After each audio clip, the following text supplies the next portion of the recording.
¿Cómo están, amigos? Mi nombre es Deimer.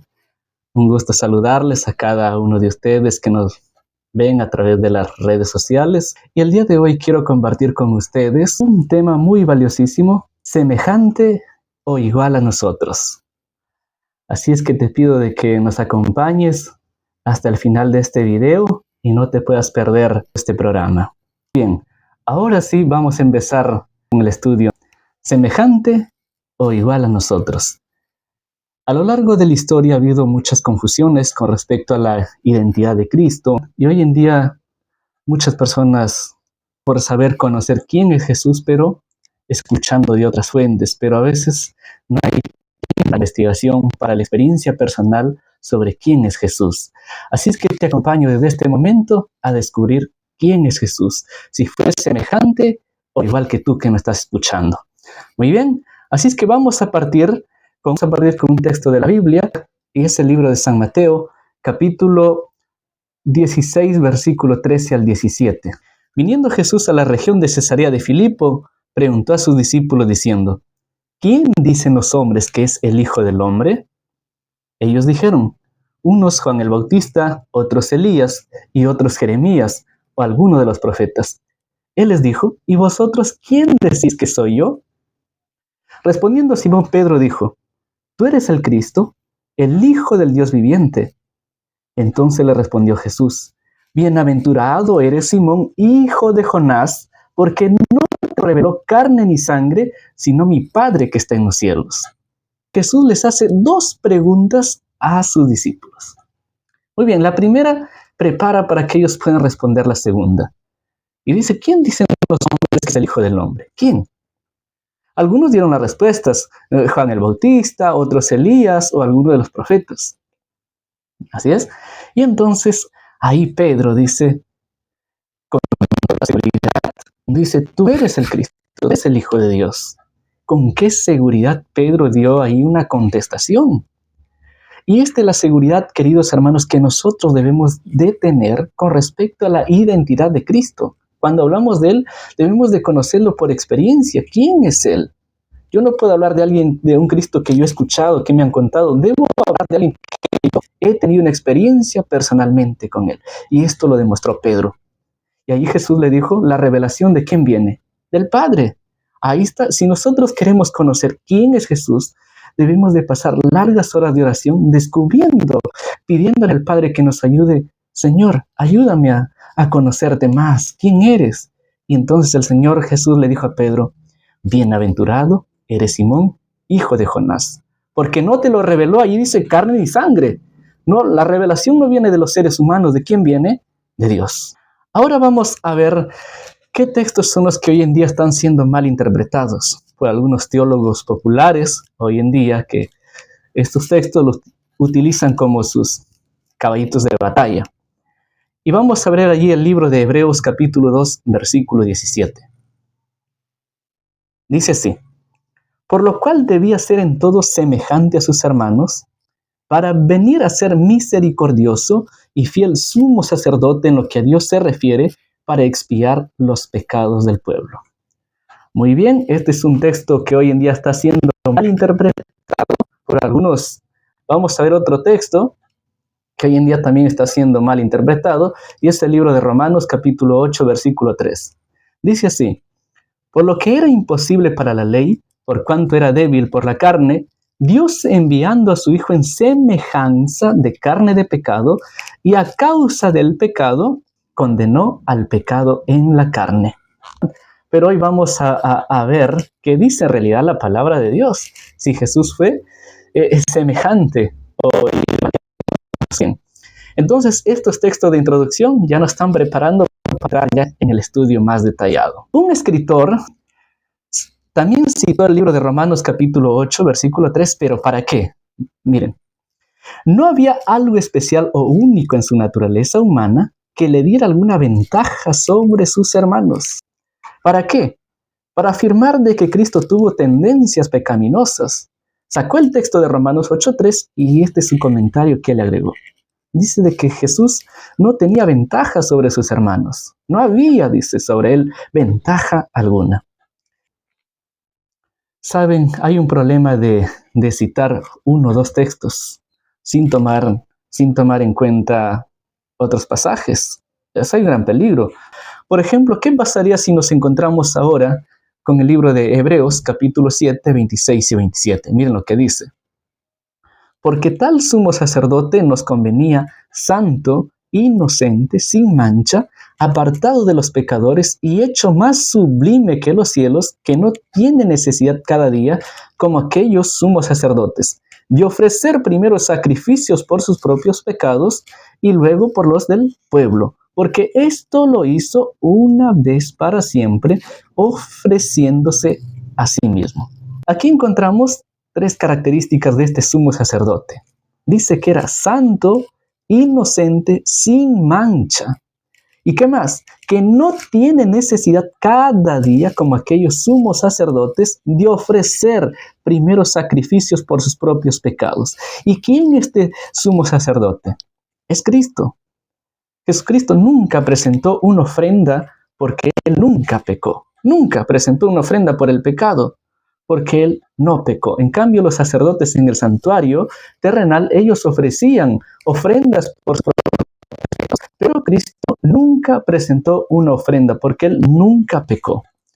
En Juan 3:16, este texto que yo sé que algunos lo saben de memoria, la mayoría, Juan 3:16, que dice, porque de tal manera amó Dios al mundo que ha dado su Hijo unigénito, para que todo aquel que en Él crea no se pierda, mas tenga vida eterna. Miren, este texto también nos da un detalle muy valioso acerca de Jesús. La palabra unigénito en griego es monógenes, cuyo significado es único, único nacido, es decir, solo, único, unigénito. Es especial, que no hay otro como Él, único. Jesús es único. Voy a citar aquí dos textos y vamos a hacer una comparación. Hay el libro de Romanos, capítulo 8, versículo 3. Por lo que era imposible para la ley, por cuanto era débil por la carne, Dios enviando a su Hijo en semejanza de carne de pecado, y a causa del pecado, condenó al pecado en la carne. Ahora comparemos con San Juan 3:16. Porque de tal manera amó Dios al mundo, que ha dado a su Hijo unigénito, para que todo aquel que en Él cree no se pierda, mas tenga vida eterna. Jesús era semejante y al mismo tiempo único. Entonces, si Él fue semejante y único, tuvo que haber habido una diferencia entre Él y sus hermanos. ¿Qué dice más la palabra de Dios? Como ya les mencionaba, este texto de Hebreos 2:17 es el caballito de batalla de muchos teólogos. ¿Para qué sacan este texto? Para decir de que Cristo tuvo inclinaciones pecaminosas, una naturaleza pecaminosa. Leamos qué dice. Por lo cual debía ser en todo semejante a sus hermanos, para venir a ser misericordioso y fiel sumo sacerdote en lo que a Dios se refiere, para expiar los pecados del pueblo. Vamos con la primera parte, en todo. La palabra en todo no siempre se toma en sentido absoluto. Recordemos el texto de Génesis 41:57. Y de toda la tierra venían a Egipto para comprar de José, porque por toda la tierra había crecido el hambre. Filipenses 4:13 dice, todo lo puedo en Cristo que me fortalece. Entonces yo todo lo puedo, no hay nada imposible. Pero Jesús, ¿qué dijo? Yo soy la vid, vosotros los pámpanos. Separados de mí, nada podéis hacer. Todo lo que está de acuerdo con su voluntad, Dios te lo puede dar. No todo, en absoluto. Así es que la frase cuando dice semejanza en todo, tú no lo puedes decir que Jesús fue en todo sentido igual al ser humano. Hubo alguna diferencia, algo que lo hizo a Él diferente y también único. ¿Cómo lo están interpretando a Hebreos 2:17 hoy en día? ¿Qué dicen? Que la palabra semejante significa igual, incluyendo pasiones pecaminosas, y si Jesús, siendo igual a nosotros en todo, pudo vivir una vida de perfecta obediencia a la ley de Dios, Para nosotros también es posible. Esto dicen los teólogos populares. Un texto fuera de contexto es un pretexto. Así es que si no nos dedicamos a investigar más allá de las escrituras y nos quedemos en algunos textos, nos estamos metiendo en un problema. ¿Por qué? Porque no estamos cavando fondo. Y recordemos que los tesoros de la palabra de Dios están ahí profundos, que nosotros necesitamos investigar para descubrir la verdad. Analicemos ahora el contexto inmediato. Veamos ahí que dice Hebreos 2:14. Así que por cuanto los hijos participaron de carne y sangre, él también participó de lo mismo para destruir por medio de la muerte al que tenía el imperio de la muerte, esto es, al diablo. Porque ciertamente no socorrió a los ángeles, sino que socorrió a la descendencia de Abraham. Hebreos 2:14 nos decía que en primer lugar, cuando dice de que los hijos participaron de carne y sangre, él también participó de lo mismo. ¿Qué quiere decir?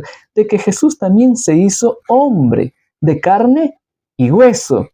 El versículo 16, que es el contexto ahí inmediato, dice, vino a salvar a hombres, no a ángeles. Ahora Hebreos 2:17, por lo cual debía ser en todo semejante a sus hermanos, para venir a ser misericordioso y fiel sumo sacerdote en lo que a Dios se refiere, para expiar los pecados del pueblo. La palabra semejante en griego es homoios, cuyo significado es semejante, semejantes, parecido a, que se asemeja, parecido, semejante. Entonces, la palabra semejante no significa igual. Vayamos ahí al uso de la palabra semejanza en la Biblia. Santiago 3:9 dice, con ella bendecimos al Dios y Padre, y con ella maldecimos a los hombres que están hechos a la semejanza de Dios. Como ya veíamos, la palabra ahí semejanza es homoiosis en Santiago 3:9, cuyo significado es asimilación, es decir, parecido, semejanza. Y la Reina Valera también lo define como semejanza. Génesis 1:26 también dice de que el hombre fue creado a imagen y semejanza de Dios. La palabra imagen en hebreo es selen, cuyo significado es apariencia, y la palabra semejanza en Génesis 1:26 se utiliza la palabra hebrea que es demut, cuyo significado es apariencia, parecido, modelo, aspecto, figura, forma, imagen, semejanza. Entonces ahí está el significado de semejanza, es parecido, modelo, apariencia, aspecto. Ahora vamos a hacernos la pregunta, ¿semejante e igual es lo mismo? Hay muchos que dicen, no, semejante significa igual, así es que Jesús fue igual a nosotros. Vayamos, ¿qué dice la Escritura? ¿Qué dice la palabra de Dios? Porque nosotros como cristianos debemos de regirnos a lo que dice la Biblia y solamente la Biblia. Muy bien, vamos a leer ahí Filipenses 2:7. Sino que se despojó a sí mismo, tomando forma de siervo, hecho semejante a los hombres. Y la palabra, decíamos, semejante, en griego es homoioma, cuyo significado es parecido, semejanza, forma. Entonces, semejante, ahí está su significado. Parecido. Ahora igual.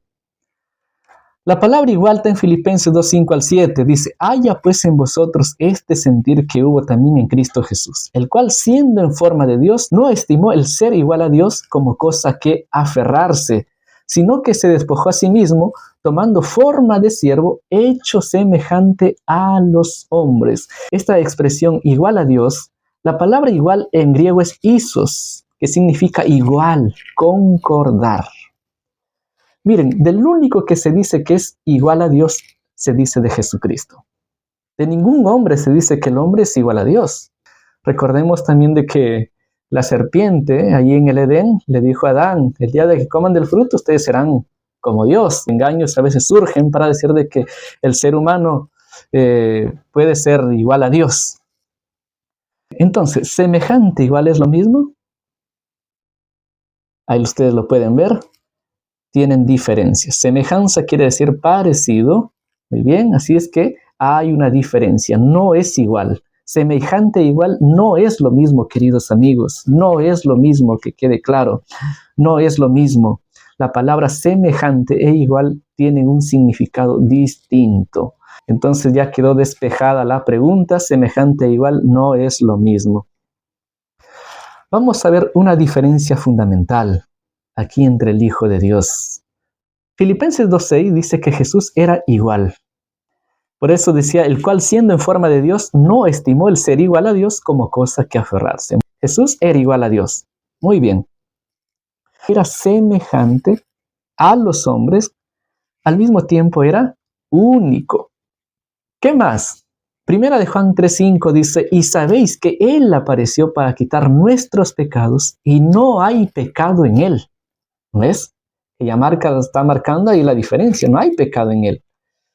Ahora leamos Hebreos 7:27, que no tiene necesidad cada día como aquellos sumos sacerdotes de ofrecer primero sacrificios por sus propios pecados y luego por los del pueblo, porque esto lo hizo una vez para siempre, ofreciéndose a sí mismo. Desde que ahí ya está Jesús siendo único y diferente, porque desde que cayó el hombre, todo el mundo ha venido presentando ofrendas por su pecado, pero Jesús nunca presentó ofrenda. Primera de Juan 3:5 decía de que no hay pecado en él. Juan 3:16 decía que es un hijo único, y es el único que es igual a Dios. ¿Qué quiere decir ahora cuando citan los muchos teólogos, cuando citan Romanos 8:3, para decir de que Cristo tuvo una condición de carne pecaminosa, que Él tuvo tendencias ahí dormidas que no las logró desarrollar?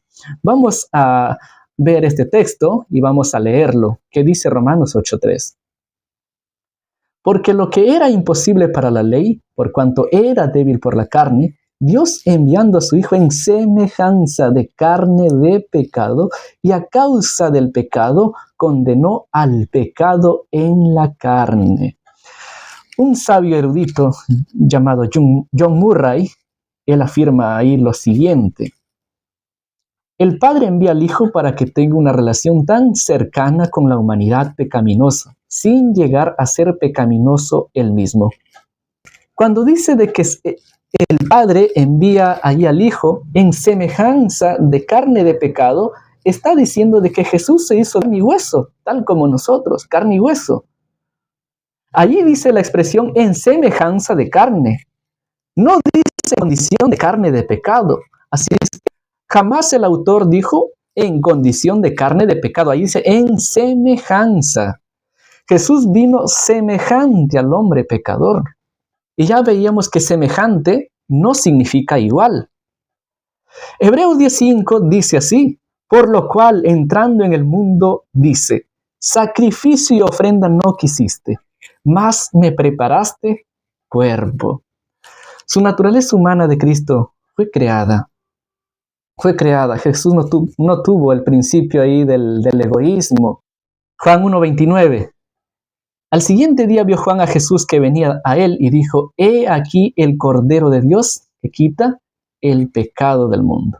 Veamos, aquí Juan está ya resaltando la impecabilidad de Jesús, el Cordero de Dios que quita el pecado del mundo. Ahora, vayamos cómo eran las ofrendas presentadas en el Antiguo Testamento, que dice Éxodo 12:5. El animal será sin defecto, macho de 1 año, lo tomaréis de las ovejas o de las cabras. El cordero era un tipo de Cristo, que no vendría afectado por el pecado, sería perfecto. Así como la ofrenda tenía que ser sin defecto. Entonces, Jesús sería perfecto. Si hubieran venido con una naturaleza pecaminosa, no habría cumplido con las especificaciones del tipo, tampoco con los requerimientos de la ley de Dios, no hubiera cumplido. Entonces no podemos decir que Jesús vino con una naturaleza pecaminosa, igual que la de nosotros. ¿Ves? Entonces aquí la importancia de hacer diferencia entre las palabras, los verbos. Habíamos visto, el cuerpo de Jesús fue preparado. Eso dice Hebreos 10:5. Un erudito hizo una afirmación. Wallace, él afirma lo siguiente: el nacimiento virginal de Jesús y su resurrección son indicaciones de que tenemos algo único en lo tocante a su humanidad. ¿Qué diferencia hay el nacimiento de nosotros y el nacimiento de Jesús? Veamos que hay una diferencia fundamental y es aquí. Vamos a ver las diferencias entre Jesús y nosotros. Único, especial, diferente de sus hermanos. ¿Cómo? ¿Cómo Jesús es único, especial y a la vez diferente de sus hermanos? Mateo capítulo 1, versículo 18 dice así: el nacimiento de Jesucristo fue así. Estando desposada María, su madre, con José, antes que se juntasen, se halló que había concebido del Espíritu Santo. Su concepción fue obra sobrenatural. ¿Quién la engendró? Fue el Espíritu Santo. Vamos a ver otro punto. Su nacimiento. Leamos Lucas 1:35. El nacimiento de Cristo fue diferente de cualquier ser humano. Respondiendo el ángel le dijo: el Espíritu Santo vendrá sobre ti, y el poder del Altísimo te cubrirá con su sombra, por lo cual también el santo ser que nacerá será llamado Hijo de Dios. El santo ser. ¿De qué hombre o ser humano se dijo en algún momento santo ser? Tú puedes leer toda la Biblia y nunca vas a encontrar diciendo de que el santo ser es un ser humano. Nunca lo vas a encontrar. Esta expresión solamente está aplicada aquí para Cristo Jesús. A lo que surge de la actividad creativa del Espíritu en el principio se lo llama bueno. A lo que surge de la obra del Espíritu en María se lo llama santo. Mateo 27:46 dice así: cerca de la hora novena, Jesús clamó a gran voz diciendo: Elí, Elí, lama sabactani. Esto es: Dios mío, ¿por qué me has desamparado? Él no nació separado de Dios. Él experimentó la separación de Dios que causa el pecado en el Getsemaní. Juan 8:29. Porque el que me envió conmigo está, no me ha dejado solo el Padre, porque yo hago siempre lo que le agrada. Pero ni por un momento su pensamiento se apartara de la voluntad de su Padre. Fue diferente a sus hermanos en todo ámbito. Vivió una vida pura, sin pecado. Él se deleitó en obedecer, en ser obediente a la muerte. Vivió una vida perfecta, santa, impecable. Y eso les molestaba a muchos, de que no podían hallar alguna falta para poder acusarle a Jesús. Él hizo una pregunta, y aquí está San Juan 8:46. ¿Quién de vosotros me redarguye de pecado? Pues si digo la verdad, ¿por qué no me crees? En otras palabras, él estaba diciendo: alguien me puede decir que tengo pecado. Y todos se quedaron mudos y no le dieron respuesta. Querido amigo, Jesús vivió una vida impecable. A pesar del espionaje que le hacían, no detectaron una mancha de pecado. No detectaron nada, ni una mancha de pecado, porque a Jesús le paraban rastreando espías que investigaban su vida, qué es lo que hacía, qué no hacía, para poder acusarle de pecado. Pero nunca encontraron defecto alguno en Jesús.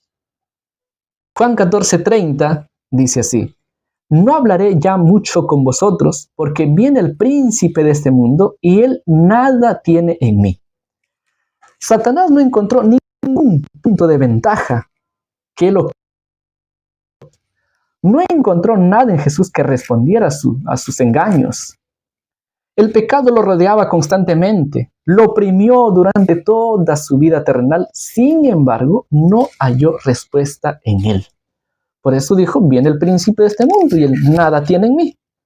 Y cada tentación pues que el enemigo ahí le ponía, salía derrotado. El arma de Jesús era: el escrito está, la palabra de Dios era el arma para vencer las tentaciones. Y recordemos aquí que hasta los demonios testificaron de Jesús como el Santo de Dios. Veamos aquí Marcos 1:24, que dice así, diciendo: ¿qué tienes con nosotros, Jesús Nazareno? Has venido para destruirnos. Sé quién eres, el Santo de Dios. O sea, querido amigo, aquí tengamos uso de razón. Hasta el mismo diablo confesó que Jesús era santo. Y ahora tú vas a decir, ¿tuvo pecado? Así es que, hermanos, te invito a investigar las Escrituras. Tú no puedes decir diciendo que Jesús fue pecaminoso. Mira que hasta ellos confesaron como el Santo de Dios y tú vas a decir diciendo que él tuvo pecado. Lucas 4:34 diciendo, déjanos, ¿qué tienes con nosotros? Jesús Nazareno, has venido para destruirnos. Yo te conozco, ¿quién eres? El Santo de Dios. Hasta los mismos demonios reconocieron a Jesús como el Santo de Dios. Y tú vas a andar diciendo que Jesús tuvo pecado, que él fue pecaminoso, que hasta el mismo enemigo lo confiese eso y tú te estás hablando lo contrario. Eso no tiene sentido. Hay unos textos aquí que quiero leer que resalta la impecabilidad de Jesús y es Hebreos 4:15. Porque no tenemos un sumo sacerdote que no pueda compadecerse de nuestras debilidades, sino uno que fue tentado en todo según nuestra semejanza, pero sin pecado. Sino con la sangre preciosa de Cristo, como de un cordero, sin mancha y sin contaminación. Eso dice Primera de Pedro, capítulo 1, versículo 19. Y el mismo Pedro, capítulo 2, versículo 22, dice, el cual no hizo pecado, ni se halló engaño en su boca. Así es que, hermanos, hay muchos textos que resaltan la vida impecable de Jesús, del santo ser. Hebreos capítulo 7, 26, 27, reiteramos que él fue llamado un sumo sacerdote santo, inocente, sin mancha, que nunca presentó ofrendas porque él nunca pecó. Ofrendas por el pecado. Nunca presentó ofrendas por el pecado porque él nunca pecó, a diferencia de los otros sacerdotes que presentaban ofrendas por sus propios pecados. Él tuvo una pureza moral en todo ámbito de su vida, Jesús. Primera de Juan 3:5 decía de que, y sabéis que él apareció para quitar nuestros pecados y no hay pecado en él. En Cristo no hay ni el principio del pecado, ni el acto del pecado. Juan destaca que en la vida de Cristo nunca hubo ni habrá pecado, ni en la tierra, ni en el cielo. Jesús fue tentado, pero la tentación de por sí no contamina la tentación. En contraste con el ser humano, miren, ahora sí, en contraste con el ser humano, ¿qué dice la Biblia? Ahora de nosotros. Salmo 51:5 dice, he aquí en maldad he sido formado. Ahí esa expresión, en maldad he sido formado, y dice, y en pecado me concibió mi madre. Proverbios 22:15, la necedad está ligada al corazón del niño, pero la vara de la disciplina lo alejará de ella. Y Primera de Reyes 8:46 dice, si pecaren contra ti, porque no hay hombre que no peque, y estuvieres airado contra ellos y los entregares delante del enemigo para que los cautive y lleve a tierra enemiga, sea lejos o cerca. Entonces, de ningún ser humano se dice de que nazca santo. No hay esa inscripción que diga para un nacimiento de un ser humano, de un santo ser, no lo hay. Romanos 3:10 dice, como está escrito, no hay justo ni aun uno. Santiago 3:2, porque todos ofendemos muchas veces. Si alguno no ofende en palabra, este es varón perfecto, capaz también de refrenar todo el cuerpo. Eclesiastés 7:20 dice, porque no hay hombre justo en la tierra que haga el bien y nunca peque. Job 14:4 dice ahí, ¿quién hará limpio a lo inmundo? Nadie, solo Dios. ¿Qué cosa es el hombre para que sea limpio y para que se justifique el nacido de mujer? Proverbios 29. ¿Quién podrá decir, yo he limpiado el corazón, limpio estoy de mi pecado? Y en Salmos 143:2 dice que no hay justo viviente. No lo hay. ¿Qué contraste que hace ahí tan notoria la diferencia entre la vida de nosotros y la vida de Jesús? Job 15:16 sigue ahí diciendo, cuánto menos el hombre abominable y vil que bebe la iniquidad como agua. Si pecaren contra ti, pues no hay hombre que no peque, y te enojares contra ellos, y los entregares delante de sus enemigos, para que los tomaren, los lleven cautivos a tierra de enemigos, lejos o cerca. Segunda de Crónicas, capítulo 6, versículo 36. Y primera de Juan, capítulo 8, versículo 10, dice: si decimos que no tenemos pecado, nos engañamos a nosotros mismos, y la verdad no está en nosotros. Si decimos que no hemos pecado, le hacemos a él mentiroso, y la verdad no está en nosotros. ¿Hay qué diferencia entre la expresión no tenemos pecado y no hemos pecado? Así que el que dice, no, yo no tengo el principio del pecado, yo no tengo pecado. ¿Qué dice? Nosotros mismos, y la verdad no está en nosotros, que dicen, no, yo no tengo pecado. Dice la Escritura que la verdad no está en tales personas. Y dice, y si decimos que no hemos pecado, le hacemos a él mentiroso. ¿A quién? A Dios. Y dice, y además, y su palabra no está en nosotros. Y en Juan 3:6 dijo, lo que es nacido de la carne, carne es. Y lo que es nacido del Espíritu, Espíritu es. Todos en esta vida necesitamos un nuevo nacimiento. Necesitamos nacer de nuevo. Necesitamos cambiar nuestra vida. En el estado en que nosotros venimos es totalmente malo. Necesitamos a Dios en nuestras vidas. No podemos justificarnos. La Escritura dice, ¿quién hará limpio el inmundo? Nadie, es verdad. Así que todos necesitamos de un Salvador. Y ese Salvador es Cristo Jesús. La muerte de Cristo, que lo hace único y también especial y diferentes, hermanos. Porque primeramente os he enseñado lo que asimismo recibí, que Cristo murió por nuestros pecados, conforme a las Escrituras. ¿Hay alguien, un ser humano, que haya muerto por nuestros pecados? Nadie. Su muerte fue vicaria, murió en lugar del hombre. Él tomó nuestro lugar. Así como nosotros, hermanos, somos pecadores, Jesús llevó la de todos nosotros. Él fue tratado como un pecador. Pero en contraste con él, que llevó una vida la ley, cuando nos arrepentimos de nuestros pecados, somos justificados por y Dios nos declara santos, perfectos. Cristo, decía ahí un pensamiento inspirado, somos pecadores por nosotros mismos, pero justos en Cristo.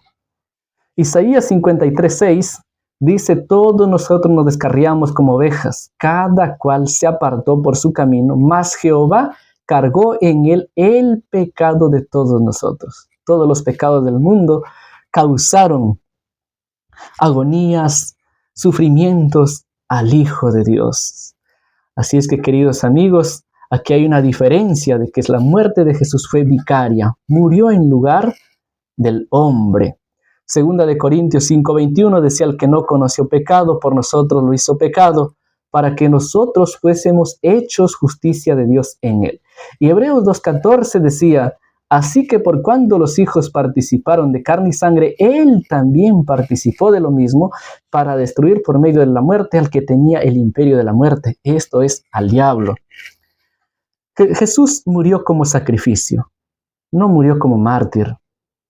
Jesús permaneció inmaculado frente al pecado, pero aquel que fue impecable fue hecho pecado por nosotros. Él venció a Satanás. ¿Qué cosa más le hace diferente y único de sus hermanos? Su resurrección. Romanos 3:24 dice ahí, pero Dios por su gran amor gratuitamente nos declara inocentes, porque Jesucristo pagó todas nuestras deudas. Aquí viene la justificación por la fe. Cuando tú aceptas a Cristo en tu vida, eres declarado sin culpa, sin mancha de pecado. Cuando tú aceptas los méritos de Cristo, lo que Él hizo por ti en tu lugar. Marcos capítulo 16:9 dice, habiendo pues Jesús resucitado por la mañana, el primer día de la semana, apareció primeramente a María Magdalena, de quien había echado 7 demonios. Al morir bajo la ira de Dios, Jesús pagaba deudas ajenas. Por eso somos salvos. ¿Por qué? Por sustitución. Algo que lo hace diferente y único de sus hermanos. Otro punto más, veamos Salmo 16:1. Decía, porque no dejarás mi alma en el Seol, ni permitirás que tu santo vea corrupción. La palabra ahí corrupción en griego es diapsora, cuyo significado es corrupción, descomponer, corromperse, corrupción. En su muerte de Cristo, su cuerpo no sufrió descomposición, su cuerpo no vio corrupción, es decir, no se pudrió. ¿Ves? Que ya lo hace diferente de nosotros. Hechos 2:27 también, Pedro afirmó esta profecía que estaba ahí en Salmos. Pedro, en el Pentecostés, lleno del Espíritu Santo, refiriéndose a Cristo, dijo: porque no dejarás mi alma en el Hades, ni permitirás que tu santo vea corrupción. No dejarás mi alma en el sepulcro, ni permitirás que el cuerpo de tu santo siervo se pudra. También Pablo confesó la misma afirmación de Pedro en Hechos 13:35 al 37. Citó Salmo 16:10. Por eso también dice en otro salmo: no permitirás que tu santo vea corrupción, mas aquel a quien Dios levantó no vio corrupción. Si hubiera Jesús tenido el gen de pecado, su cuerpo se hubiera podrido, se hubiera descompuesto. Pero el cuerpo de Cristo no sufrió para nada.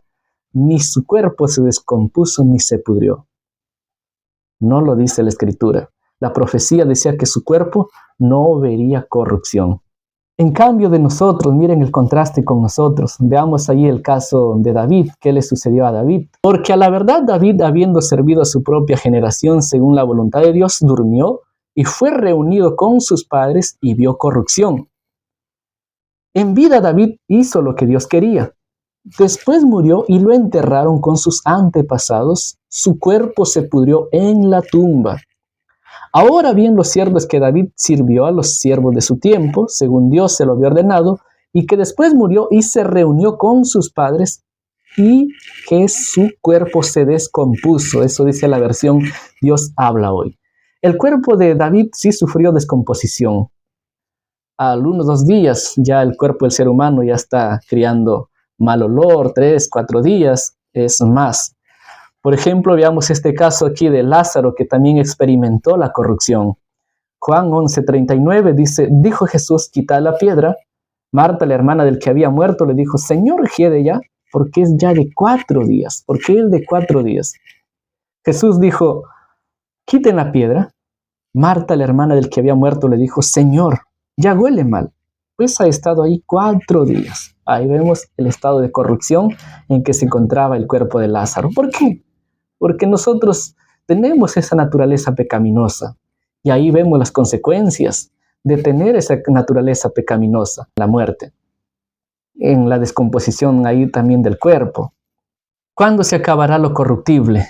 Primera de Corintios 15:42 dice: así también es la resurrección de los muertos. Se siembra en corrupción, resucitarán en incorrupción.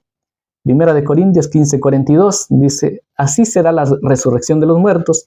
El cuerpo que se pone en la tierra se pudre, pero el cuerpo es resucitado nunca se pudre. En la segunda venida de Cristo nosotros experimentaremos esa transformación, donde todo será desarraigado, también ahí por completo, donde lo corrupto se acabará y en esa resurrección, en esa segunda venida de Cristo. Aquí también hay una diferencia fundamental entre la misión de Jesús y de sus hermanos. Romanos 5:10 al 19 dice: porque si siendo enemigos fuimos reconciliados con Dios por la muerte de su Hijo, mucho más, estando reconciliados, seremos salvos por su vida, porque así como por la desobediencia de un hombre los muchos fueron constituidos pecadores, así también por la obediencia de uno, los muchos serán constituidos justos. Jesús murió, vivió por nosotros y obedeció en favor de nosotros. Por eso es que Jesús tuvo que venir, el único, porque la ley requería la muerte del pecador. Entonces Jesús pagó ahí deudas ajenas. El único que obedeció perfectamente en favor de nosotros fue Jesús. Primera de Corintios 5:7 dice: limpiaos pues de la vieja levadura, para que seáis nueva masa, sin levadura como sois, porque nuestra Pascua, que es Cristo, ya fue sacrificada por nosotros. La levadura representa el pecado. Todos los que aceptan lo que se ha hecho para su salvación mediante Jesucristo están obligados por esa profesión de fe en Él a ser puros como Él es puro.